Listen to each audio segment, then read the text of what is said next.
एक गांव में एक पुराना खंडहर था। उस खंडहर के पास से जो भी व्यक्ति गुजरता था, एक हाथ जमीन से बाहर निकलकर उसे जमीन के अंदर खींच लेता था। बचाओ, बचाओ!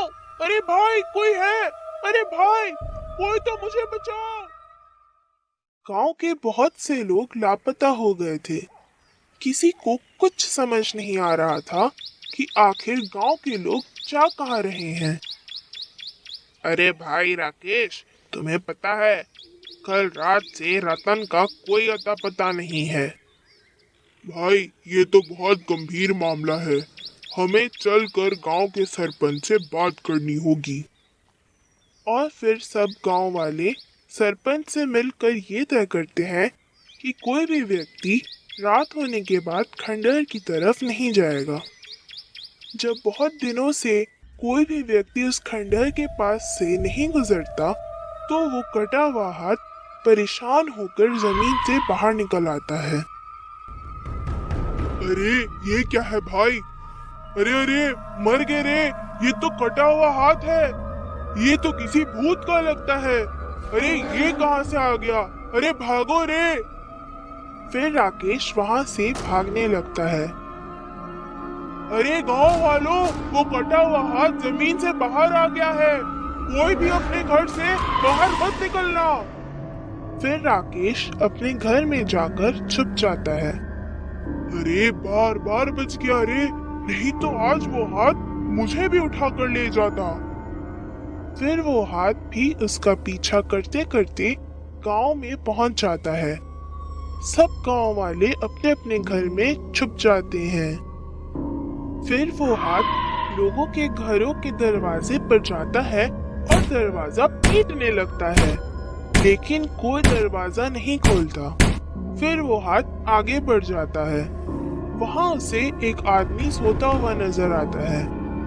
वो हाथ उसके पैर को पकड़ लेता है। तभी वो आदमी जोर जोर से चिल्लाने लगता है। अरे बाप रे, ये कटा हुआ हाथ किसका है? अरे ये मैं कहाँ फंस गया? हे भगवान, मेरी रक्षा करना! फिर वो हाथ उसे उठाकर उस खंडहर की तरफ उड़ जाता है। ये सब राकेश देख लेता है और वो उस हाथ का पीछा करने लगता है। उस हाथ का पीछा करते करते राकेश उस खंडहर के पास पहुंच जाता है। राकेश पेड़ के पीछे छुप कर देखता है कि वो हाथ उस आदमी को एक गहरे गड्ढे में घसीटता हुआ ले जाता है। राकेश दौड़ता हुआ गांव में वापस जाता है और सभी गांव वालों को सारी बात बताता है। फिर सभी गांव वाले उस खंडहर की ओर जाते हैं और एक एक करके उस गड्ढे के अंदर जाने लगते हैं। गांव वाले उस गड्ढे से होकर एक गुफा में पहुंच जाते हैं। राकेश भाई देखो, ये तो एक गुफा लगती है। चलो और अंदर जाते हैं। ये गुफा जरूर हमें उस कटे हुए हाथ के ठिकाने तक पहुंचाएगी। फिर सब गांव वाले उस गुफा की ओर अंदर जाने लगते हैं और कुछ ही देर में वो उस हाथ के ठिकाने पर पहुंच जाते हैं। उन्हें सामने एक चुड़ैल दिखती है और उसके दोनों हाथ कटे हुए होते हैं। और वहीं पास में लापता हुए सभी गांव वाले एक पिंजरे में कैद होते हैं। अरे भाई, वो देखो, यहाँ तो चुड़ैल है। हमें तो लगा था कि ये सब उस कटे हुए हाथ का काम है, लेकिन भाई यहाँ तो पूरी की पूरी चुड़ैल निकली। मुझे लगता है आज हम बहुत बुरे फंसने वाले हैं। यहाँ आकर हमने अपनी मौत खुद तय कर दी।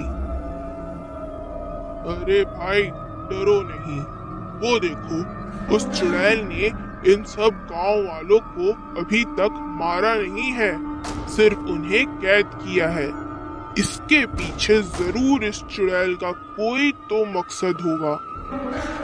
लेकिन भाई, हम यहाँ आ तो गए हैं, अब आगे क्या करना है?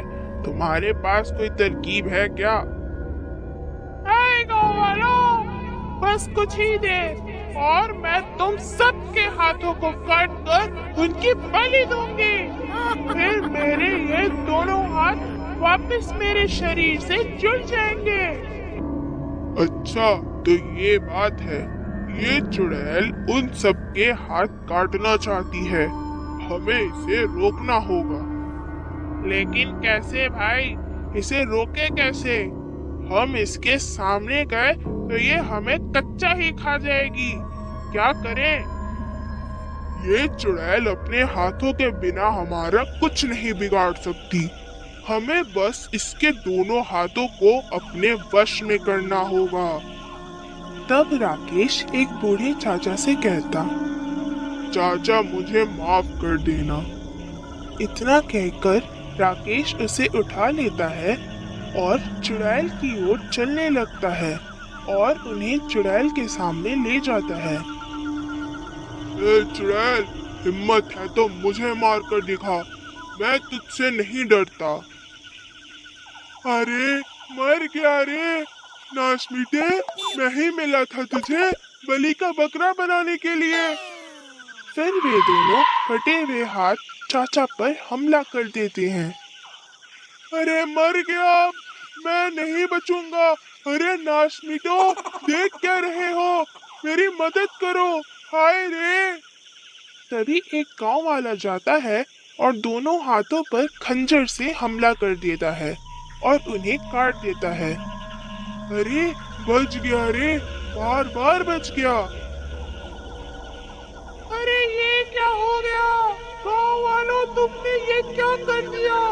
मेरे दोनों हाथ ही काट दिए। इनके बिना तो मैं बहुत कमजोर हो जाऊंगी। अब मैं ऐसे हिंदी कहानियों को सब्सक्राइब कैसे करूंगी? जो भी ये वीडियो देख रहा है, हमारे चैनल को सब्सक्राइब कर दो, वरना मैं फिर आऊंगी। इतना कहकर वो चुड़ैल वहां से भाग जाती है। तब राकेश जाकर गांव वालों को आजाद करवा